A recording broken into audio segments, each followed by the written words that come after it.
દર્શક મિત્રો, 7 મેના દિવસે ગુજરાતની અંદર લોકસભાની ચૂંટણી થશે, એની સાથે સાથે 5 વિધાનસભાની પેટા ચૂંટણી પણ થશે।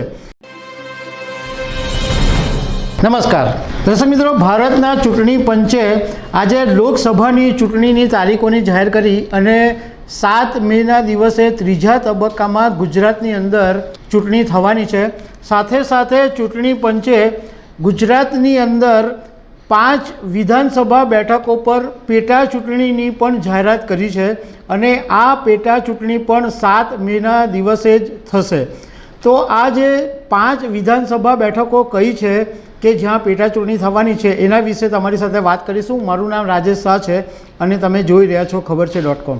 દર્શક મિત્રો, 7 મેના દિવસે ગુજરાતની અંદર લોકસભાની ચૂંટણી થશે, એની સાથે સાથે 5 વિધાનસભાની પેટા ચૂંટણી પણ થશે। હવે પેટા ચૂંટણી એટલા માટે કરવામાં આવે કે ધારો કે જે જીતેલા ઉમેદવાર હોય એટલે જે ધારાસભ્ય હોય તો એમનું ક્યાં તો નિધન થયું હોય અથવા તો એ ઉમેદવાર એ પાર્ટી છોડીને બીજી પાર્ટીમાં ગયા હોય તો એવા સંજોગોની અંદર એ સીટ ખાલી પડે અને એ સીટ ખાલી પડે એની પર ફરીથી ચૂંટણી કરવામાં આવે એટલે કે પેટા ચૂંટણી કરવામાં આવે। અને 7 મેના દિવસે 2 EVM એટલે જ્યાં જે વિધાનસભાની અંદર આ પેટા ચૂંટણી થશે ત્યાં આગળ 2 EVM લગાડવામાં આવશે। એટલે એક લોકસભાનો તમારે વોટ આપવાનો અને બીજું જે વિધાનસભાના ઉમેદવાર હોય એને તમારે વોટ આપવાનો। હવે ટોટલ આમ તો 6 બેઠકો ખાલી પડી છે, પરંતુ અત્યારે 5 બેઠકો ઉપર ચૂંટણીની જાહેરાત કરવામાં આવી છે। એમાં એક છે વિજાપુર બેઠક કે જ્યાં CJ ચાવડા કોંગ્રેસના ઉમેદવાર ગુજરાત વિધાનસભા 2022ની ચૂંટણીમાં જીતેલા, પરંતુ એમણે કોંગ્રેસ પાર્ટીમાંથી રાજીનામું આપી અને તેઓ ભાજપમાં જોડાઈ ગયા હતા। બીજી જે સીટ છે એ ખંભાતની છે।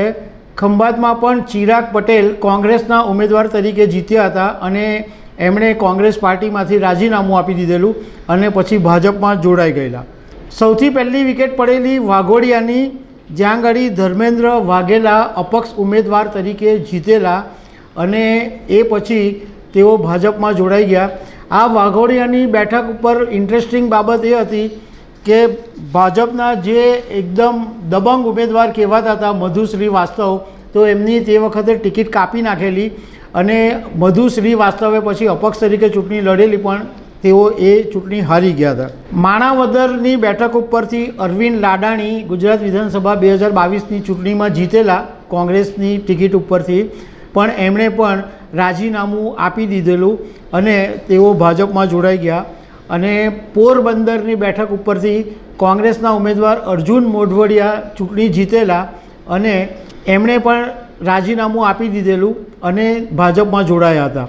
હવે આ બધા એટલે જે 5 બેઠકો ખાલી પડી એની ચૂંટણી 7 મેના દિવસે થશે। બીજા એક સીટ પણ ખાલી પડેલી છે, એ છે વિસાવદરની। એ વિસાવદરની બેઠક ઉપરથી આમ આદમી પાર્ટીના ઉમેદવાર ભૂપતભાઈ ભાયાણી જીતા હતા અને એમણે રાજીનામું આપી દીધેલું અને ભાજપમાં જોડાયા, પણ હજુ વિસાવદરની ચૂંટણીની તારીખો જાહેર કરવામાં આવી નથી। હવે એ વાત કરીએ કે ગુજરાત વિધાનસભા 2022ની અંદર ભાજપે ટોટલ 156 બેઠકો ઉપરથી જીત મેળવેલી, 17 બેઠકો ઉપરથી કોંગ્રેસે જીત મેળવેલી, 5 બેઠકો ઉપરથી આમ આદમી પાર્ટી, 3 બેઠકો ઉપર અપક્ષ ઉમેદવારોએ જીત મેળવેલી અને 1 બેઠક ઉપર સમાજવાદી પાર્ટીએ જીત મેળવેલી।